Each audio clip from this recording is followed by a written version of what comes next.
आप सबको शिक्षक दिवस की शुभकामना। और जिस महान दार्शनिक चिंतक और अध्येता के नाम पर यह जो शिक्षक दिवस मनाया जाता है, उस राधा कृष्णन, सर्वपल्ली राधाकृष्णन की आज 137वीं जयंती, जो कि 5 सितंबर 1888 को वो पैदा हुए थे, 137वीं जयंती है। हम उस पुण्य बौद्धिक को, या कह सकते हैं कि उस तेजस मस्तिष्क को आज हम पुलिया प्रसंग की ओर से नमन करते हैं। देखिए, जिस व्यक्ति के नाम पर यह सब कुछ हुआ, शिक्षक दिवस मनाया जाता है, जब वह भारत के राष्ट्रपति बने 1962 में, तो उनकी इच्छा से उनकी जन्म तिथि को, जन्म दिवस को एक शिक्षक दिवस के रूप में मनाया जाए, और स्वयं को वह एक शिक्षक के रूप में याद करना चाहते थे। यानी संसार में जीवन के उपरांत तमाम लोग तमाम तरह के रूप में इच्छा रखते हैं कि हमें याद किया जाए, और वे चूँकि जीवन भर शिक्षक रहे, इस कारण से वे शिक्षक के रूप में याद किए जाने पर गौरव की अनुभूति करते हैं। तो इसलिए भी एक शिक्षक के दायित्व को लेकर के, उसके कर्तव्य को लेकर के, और आप देखिए कि भारतीय औपनिषदिक और वैदिक परंपरा के भीतर वह एक तरह का तत्व चिंतन के दायरे में शिक्षक की भूमिका को रेखांकित करते रहे, और उसके भीतर से उस शिक्षक का निर्वाह करते रहे। और हम लोग के लिए एक गौरव का विषय है, जिस काशी हिंदू विश्वविद्यालय के मुक्ता काशी मंच दिव्या प्रसंग पर आज बैठे हुए, वो यहाँ के वाइस कुलपति थे। 1939 से लेकर के 1948 तक यहीं के कुलपति थे, और उसी समय में, और इतना ही नहीं, वो बहुत सारे पदों पर रहे, और वो साहित्य अकादमी के अध्यक्ष भी रहे नेहरू जी को उपरांत, वो यूजीसी के अध्यक्ष भी रहे। तो न केवल अपनी शिक्षक की वक्तृता में और रचनात्मकता में वह शिक्षक बने रहे, बल्कि जिन संस्थाओं से वे जुड़े, वहाँ भी शिक्षा के लिए एक लोकतांत्रिक स्पेस रचा। और इस कारण से मैं कहना चाहता हूँ, सबसे पहली बात ये कि शिक्षक का बुनियादी दायित्व लोकतांत्रिक स्पेस को रचना है। यह यानी क्रिएटिंग द डेमोक्रेटिक स्पेस। आप, और इसके लिए न केवल अपने छात्रों के भीतर उस लोकतांत्रिक जनतांत्रिक स्पेस को रचते हैं, बल्कि छात्र और शिक्षक जिस परिवेश और परिसर में रहते हैं, वहाँ भी एक लोकतांत्रिक स्पेस की आप अपेक्षा करते हैं या कोशिश करते हैं वो चीज़ें हो जाए।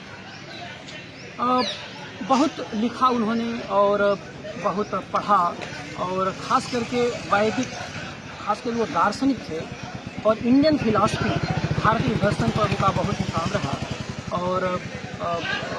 और N idealistic view of life जैसे उन्होंने किताबें लिखी, हिंदू व्यू ऑफ लाइफ जैसी उनकी किताबें लगी, जिसको लेकर के डिबेट्स भी हुए, तमाम तरह के प्रश्न भी रहे उन्होंने। लेकिन वैदिक और औपनिषदिक दर्शन के साथ साथ चिंतन का उन्होंने बौद्ध दर्शन को ही खूब पढ़ा, बुद्ध पर उन्होंने किताबें लिखी।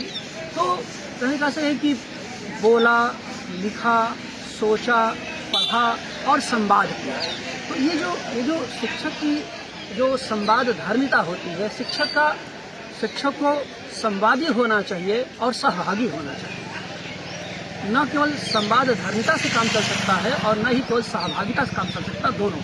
क्योंकि संवाद धर्मिता छात्र के सर्वोत्तम गुणों को बाहर ले आती है, और सहभागिता छात्र के भीतर एक लोकतांत्रिक स्पेस को रचते हुए उसे सामाजिक बनाती है। तो उसके भीतर की उसका भीतर का जो सामाजिक, जो अंतर्निहित सामाजिक है, उसको रेखांकित करने का दायित्व भी एक शिक्षक का है।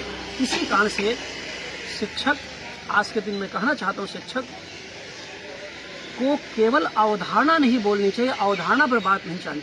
शिक्षक के पास केवल अवधारणा नहीं, उसके पास अंतर्दृष्टि भी होनी चाहिए। केवल अवधारणा से काम नहीं चलेगा, और जब यह उसकी चेतना रहेगी कि अवधारणा अपने छात्रों के बीच अपनी संवाद धर्मिता और सहभागिता के दायरे में वो अवधारणा के साथ साथ उसके भीतर अपने छात्रों के भीतर एक अंतर्दृष्टि पैदा करेगा, तो वह जो छात्र होगा वह आने वाली पीढ़ी के बीच एक शिक्षा को लेकर के, समाज को लेकर के, संस्कृति को लेकर के एक अंतर्दृष्टि पैदा करेगा। और एक बार अगर छात्र के भीतर शिक्षक ने अंतर्दृष्टि को जागृत कर दिया तो फिर उसे रटने रटाने की जरूरत ही नहीं है। यानी अंतर्दृष्टि के दायरे में वो छात्र दौड़ना शुरू कर देगा और अपना स्पेस रचना शुरू कर देगा। इसी नाते हर शिक्षक के भीतर एक छात्र जीवित होता है और हर छात्र के भीतर एक शिक्षक सक्रिय रहता है। तो ये जो सबसे बड़ी बात होती है। और इसी नाते देखिए कि जो शिक्षक का जो बुनियादी पहचान होती है वो यह भी होती है कि जो असीम की जो अर्थवत्ता होती है, जो असीम की अर्थवत्ता होती है, उस असीम की अर्थवत्ता को ससीम मन से जोड़ते हुए उसके प्रति एक कृतज्ञता का भाव जागृत करता है। और जब हम असीम की अर्थवत्ता के प्रति शिक्षक के ससीम मन की कृतज्ञता की बातें करते हैं तो इसका मतलब यह है कि शिक्षक केवल अपने वर्तमान में सक्रिय नहीं रहता, उसके पास एक गहरा सांस्कृतिक बोध और परंपरा बोध होता है। और अगर शिक्षक वह असीम की अर्थवत्ता यानी जो हमारे पूर्वजों से मिला, जो हमारी परंपरा से मिला, अगर उसके प्रति वह जागरूक नहीं है, अगर उसको नई पीढ़ी को प्रस्तुत नहीं करना चाह रहा है तो वो एक विफल शिक्षक है। क्योंकि उससे अपेक्षा की जाती है कि हमारी परंपरा में, हमारी संस्कृति में जो गतिशील मूल्य विद्यमान थे या विद्यमान हैं, उनको आधुनिक मूल्यों के दायरे में प्रस्तुत करना और उसकी व्याख्या करना है। और इसी नाते देखिए कि राधा कृष्ण का एक वाक्य जो मैं यहाँ उद्धृत करना चाहता हूँ, मुझे बहुत अच्छा लगता है कि शताब्दियों के जीवन से एक छोटा सा इतिहास निर्मित होता है और शताब्दियों के इतिहास से एक छोटी सी परंपरा निर्मित होती है। तो जो शताब्दियों का जीवन है उससे एक छोटा सा इतिहास निर्मित होता है और शताब्दियों के इतिहास से एक परंपरा निर्मित होती है। अर्थात शताब्दियों के जीवन से एक परंपरा निर्मित होती है। ये कहना चाहते हैं। इसका क्या मतलब होता है? इस परंपरा को, जिस वैश्विकता को, जिस मूल्य की बातें हम लोग कर रहे हैं, वो शताब्दियों के बौद्धिक संघर्ष और उपलब्धियों के दायरे में विकसित हुआ है। उसे एक दिन में आप अर्जित कर सकते हैं, न एक दिन में आप उसे खारिज कर सकते हैं।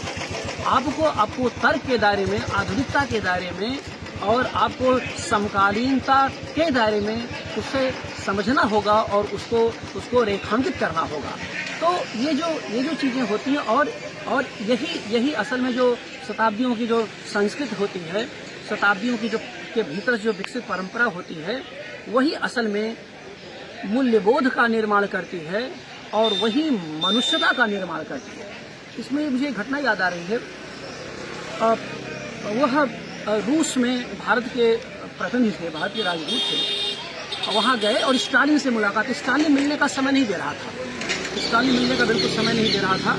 तो किसी तरह से स्टालिन से समय मिला। तो इतने प्रखर बौद्धिक थे कि स्टालिन से पहली और आखिरी मुलाकात में उन्होंने कहा कि किस्सा आपको सुनाता हूँ, और कहा कि हमारे देश में एक राजा था जो बहुत संघर्ष करता था, बड़ा ऊटपटांग काम करता था, बड़ी लड़ाइयाँ करता था, और अंत में बहुत ही उसका समापन बहुत ही कारुणिक हुआ और अंत में उसने बुद्ध धर्म को स्वीकार कर लिया और अंत में बहुत ही करुणा विगलित मन से मनुष्यता की रक्षा के लिए आगे बढ़ा। मैंने अशोक का वो संदर्भ दे रहे थे।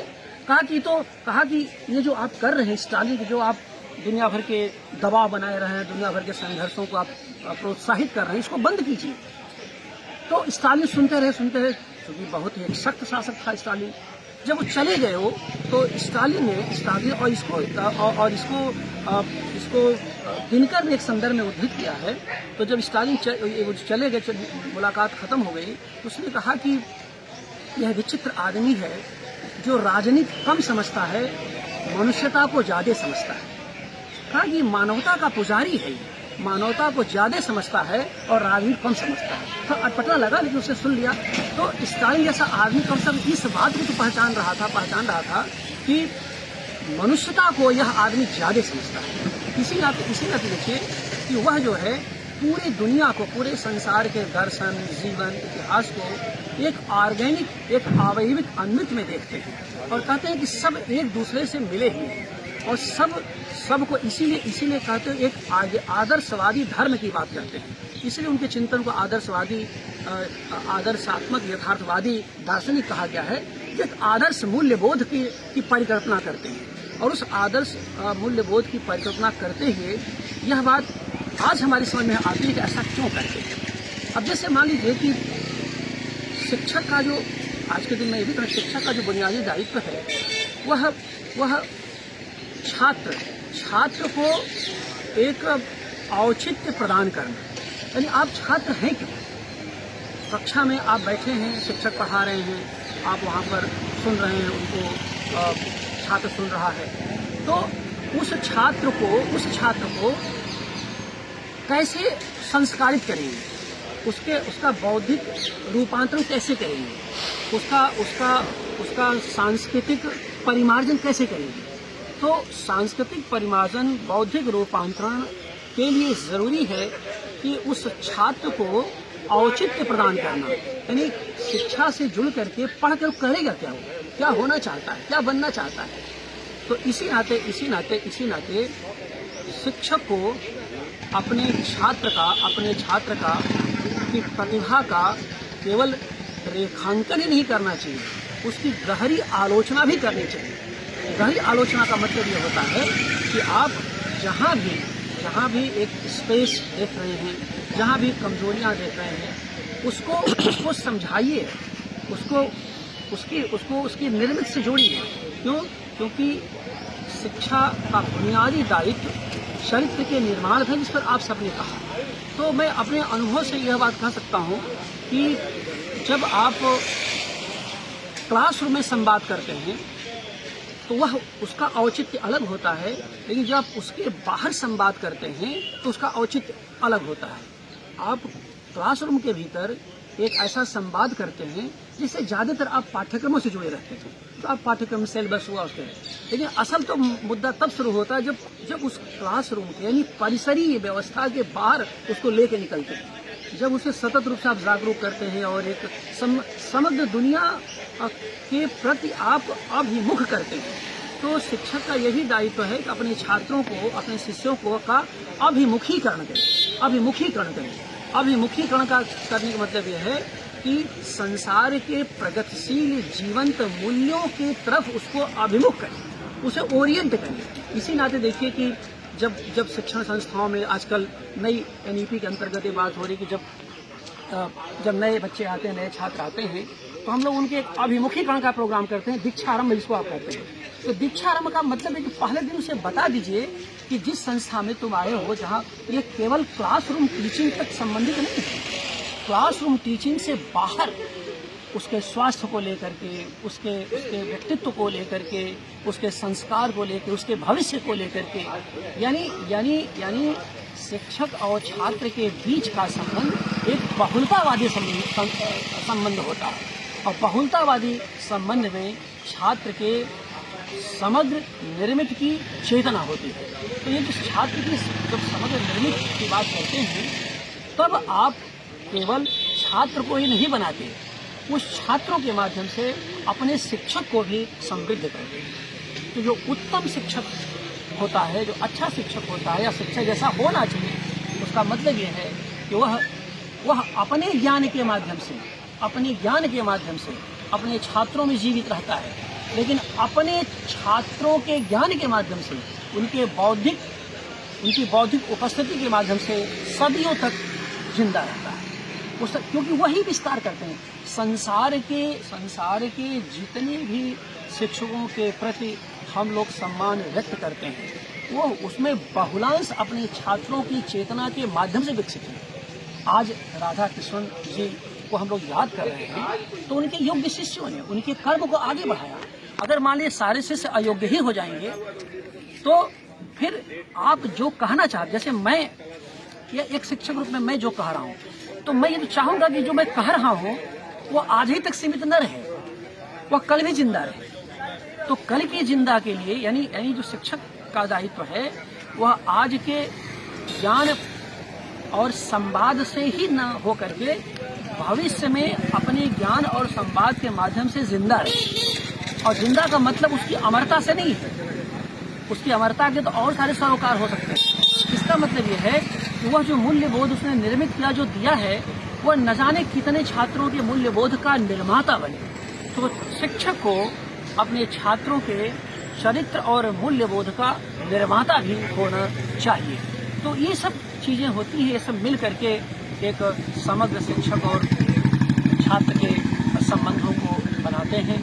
और मुझे लगता है कि आज के दिन पुलिया प्रसंग के इस संवादी जैसे पुलिया प्रसंग जैसे मान लीजिए ये ऐसे आयोजन है जिसे हम लोग मुक्त आकाशी मंच कहते हैं, जिसे ओपन एयर डिबेट कहते हैं। यह ओपन एयर डिबेट इस प्रक्रिया में उठा हुआ बस छोटा सा एक प्रयास किया गया प्रयास है, उठा हुआ पांव है। हो पाएगा नहीं हो पाएगा, कितना हो पाएगा, आप सब छात्रों या जो इसके माध्यम से जुड़े हुए हमारे अन्य साथी जो जुड़े हुए हैं, जो सुन रहे हैं, वो बात की बात है। लेकिन कोशिश तो करें। इसलिए क्योंकि जिस भी हम निर्माण की बातें कर रहे हैं, जिस भी हम चारित्रिक निर्मिति और एक जनतांत्रिक और एक बृहत्तर और सांस्कृतिक स्पेस रचने की बातें कर रहे हैं, तो इसी के माध्यम से निर्मित होगा, जहाँ पर कि आप जो है न केवल मतलब ये कि कह सकते हैं कि बौद्धिक विमर्श करेंगे, बल्कि आत्मीय संवाद भी करेंगे। तो शिक्षक और छात्र के बीच का जो संबंध है केवल बौद्धिक विमर्श का ही नहीं है, वो आत्मीय संवाद का माध्यम है। तो ये जो आत्मीय संवाद है, जहाँ पे छात्र अपने सर्वोत्तम स्वरूप में हमारे सम्मुख प्रकट हो, अपनी कमजोरियों के साथ और अपनी प्रतिभा के साथ, अपनी दृष्टि के साथ। तो दृष्टिबोध का निर्माण, अंतर्दृष्टि का निर्माण करते हुए उसके समग्र व्यक्तित्व का निर्माण करना शिक्षक का बुनियादी दायित्व है। यही हमारे तपस्वी बौद्धिक रचनाकार दार्शनिक चिंतक राधा कृष्ण जी चाहते थे, यही बतौर शिक्षक हम सब चाहते हैं। और यही उम्मीद है कि कुछ इसी दिशा में आपके भीतर का जो शिक्षक है, सब आपके भीतर शिक्षक बैठा हुआ है, बस जगह पाते ही बोलना शुरू कर देगा, तो जगह मिलनी है, बैठा सब बैठा है। तो उम्मीद यह है कि हमारे छात्र हैं वह सब प्राप्त करें शिक्षा जगत में जो उनका अभिष्ट है, जिसकी दिशा में आगे बढ़ रहे हैं। एक सम्मानजनक उनकी समाज में स्थिति बने, क्योंकि चाहे जो भी कर लें, ठीक है, मैं शिक्षक और बाजार और शिक्षा और पूंजी के बीच कोई तुलना नहीं कर सकता, लेकिन ये बात तो सही है कि जब तक एक शिक्षक के भीतर का ज्ञान पिपासु छात्र जीवित है, तब तक यह संस्कृति जीवित रहेगी, यह सभ्यता जीवित रहेगी और यह बृहत्तर सांस्कृतिक मूल्य जीवित रहेंगे, जिसके माध्यम से आप अपनी परंपरा के जड़ मूल्यों की आलोचना करेंगे और उनके गतिशील और प्रगतिशील मूल्यों की पहचान करते हुए भविष्य के लिए आप प्रस्तुत करेंगे। तो मुझे लगता है आज के दिन इतनी ही बातें मुझे कहनी हैं। आज शिक्षक दिवस पर ये जो हमारे यहाँ पर छात्र यहाँ बैठे हुए जो हमें सुन रहे हैं, उनके साथ जो इस सोशल मीडिया के माध्यम से जुड़ रहे हैं, उन सब के प्रति मैं अपनी शुभकामनाएं देता हूँ। बहुत बहुत धन्यवाद। बहुत बहुत धन्यवाद सर, आपके ज्ञान अमृत से हम लोग बहुत ही आपके पास जो बहुत सी हम लोग के अंदर जो भावनाएँ थी, बहुत जो